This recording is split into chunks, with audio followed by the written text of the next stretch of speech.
पारन। आज है तारीख 7 और अभी टाइम हो रहा है 9:15 लगभग। तो मैं नहा के फ्रेश हो गई हूँ और खाना सब बन चुका है, बस खाने की देरी है क्योंकि आज पारन है 10:30 बजे के बाद। तो हालत बहुत ज़्यादा ख़राब है, अभी आवाज़ भी नहीं निकल रही है, प्यास बहुत तेज़ लग रही है। भूख तो नहीं लगती बट प्यास बहुत तेज़ लगती है। तो यहाँ ये जो उसको कहते हैं ना, ग्रेवी वाली सब्ज़ी जो बनती है, झोड़ बोलते हैं हम लोग, केराव का झोड़ बनता है वो है। और इसमें हमने कंदा की सब्ज़ी बनाई हुई है, कंदा और क्या कहते हैं उसको, कंदा और झिगनी की सब्ज़ी। और यहाँ पकौड़े के लिए ये बैटर तैयार करके रखा हुआ है। अभी मैं जा रही हूँ चावल चढ़ा देती हूँ, चावल चढ़ जाएगा उसके बाद बस खाने का है। मतलब क्या मैं बोल रही हूँ समझ में नहीं आ रहा है। भूख तो नहीं लगती है, सही बात है, भूख अभी भी नहीं लग रही है, लेकिन प्यास इतनी तेज़ लग रही है ना, क्या ही बताऊँ। तो चलिए अब पारन हो जाता है उसके बाद आपको दिखाते हैं क्या क्या बनाया है अच्छे से। प्लेट में जब मैं निकालूंगी उसके बाद दिखाऊंगी। और अब भी चलते हैं, चावल वगैरह बना लेते हैं, फिर थोड़ा सा रेस्ट करेंगे, फिर आपसे मिलते हैं। तो ये बनाया था हमने झोड़, इसको हम लोग झोड़ बोलते हैं। केराव होता है ना उसको पीस के झोड़ बनता है इसका।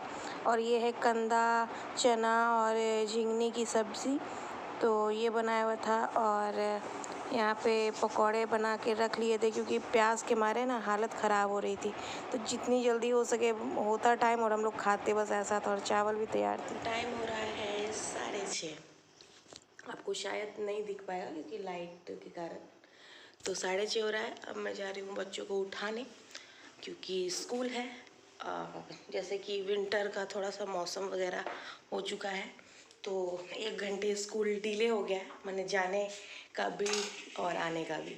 तो बच्चों का फरमाइश था पनीर पराठा खाने का, तो वो मैं यहाँ पे रेडी करके मैंने रखा है। अब बच्चे उठेंगे उसके बाद मैं बनाऊँगी। इधर दूध गर्म करने को रख दिया है ताकि उठें, नहा लें, फ्रेश हो जाएं, तो मैं दूध गर्म करके उनको पिला दूँ। और यहाँ है मेरा 6:30 हो रहा है, देख सकते हो आप। और इधर देखिए, ये टूल हमने फिर मतलब इसके साथ का बनवा लिया था ताकि बैठ के अच्छे से मतलब मेकअप वगैरह हो। लेकिन यहाँ पतिदेव का पेड़ पौधा आ जाता है, क्या किया जाए। तो ऐसा है। तो अभी उठाते हैं बच्चों को, उसके बाद आपको आगे का जो होता है वो दिखाएंगे।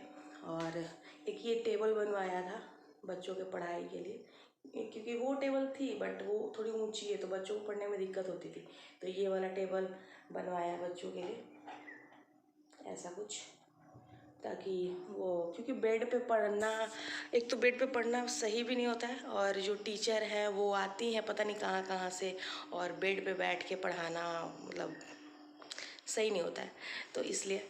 और अभी मतलब मेरा उठा हुआ आधा घंटा हो गया, मैं पौन घंटा हो गया, 5:45 में उठी थी मैं। यहाँ गीज़र ऑन था ताकि बच्चे नहा ले, गीज़र ऑफ कर दिया है। अब जाते हैं उठाने बच्चों को, फिर आपसे मिलते हैं। स्कूल जा चुके हैं। मौसम थोड़ा चेंज हो गया है, इस वजह से बच्चों का स्कूल 1 घंटे लेट हो गया है, अराइविंग भी और डिपार्चर भी। तो पहले बस आती थी 6:20 में, अब आती है बस 7:20 में। और पहले आयु आता था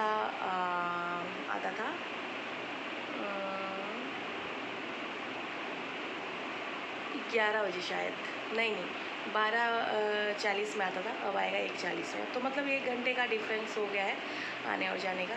और यहाँ देखिए हमने ऐसे कर्टेन लगाने के लिए, मतलब इसको छुपाने के लिए कर्टेन लगवा दिया है, क्योंकि अब भी जैसे कि आपको पता है घर में काम चल रहा है, तो कबर्ड का भी काम होगा बट अब भी नहीं होगा, क्योंकि एकदम से सारा कुछ होना पॉसिबल नहीं होता, सब कुछ देख के चलना पड़ता है। अभी ही बहुत ज़्यादा खर्च हो गया है। एज़ यूजुअल काम होगा तो खर्च तो होगा ही, लेकिन फिर भी खुद को अपने बजट को देख के चलना पड़ता है। तो अभी तो नहीं, लेकिन मतलब जनवरी या फरवरी के समय में फिर से काम लगेगा, तो कबर्ड का सारा काम होगा। तो अभी फ़िलहाल के लिए तीनों रूम में हमने ऐसा रॉड लगवा दिया है जिससे कर्टेन से ये ढका रहे, तो अच्छा लगे थोड़ा देखने में। और अभी सुबह का टाइम है, मैंने विंडो वगैरह खोल रखा है। तो और और कैसा लगा आपको मेरा ड्रेसिंग ज़रूर बताइएगा। वैसे मैं आपको अच्छे से एक अपना ड्रेसिंग टूर दूँगी, कैसे मैंने उसको मतलब मैनेज किया है, कैसे उसको ऑर्गेनाइज़ किया है, तो उसका अलग वीडियो आएगा। बट वैसे आप बताइएगा कि आप लोगों को कैसा लगा डिज़ाइन तो बहुत ज़्यादा कुछ नहीं होता है ड्रेसिंग में, नॉर्मल ही रहता है। तो इसको बेसिकली मैंने ही मतलब बताया था किस तरह से बनाना है, क्योंकि मुझे स्पेस चाहिए था, स्पेसियस ड्रेसिंग चाहिए थी।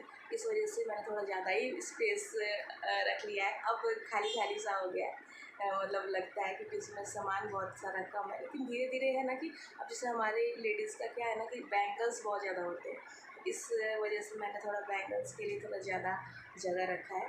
तो वो मैं आपको जब टूर दूँगी तो आपको दिखाऊँगी। तो ऐसा है।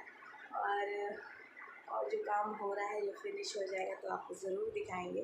और होप करती हूँ कि आपको बहुत पसंद आएगा, क्योंकि बहुत मतलब सोच के बहुत पसंद करके वो चीज़ हम बनवा रहे हैं, तो आपको ज़रूर पसंद आएगा।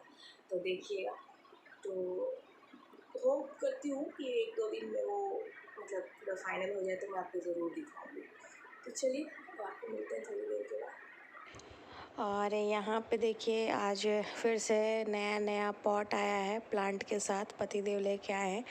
तो मेरा ड्रेसिंग के साथ जो टूल बना था कि इसको ड्रेसिंग जब मैं करूँगी तो यूज़ करूँगी, तो ये अब पॉट रखने का काम आ रहा है।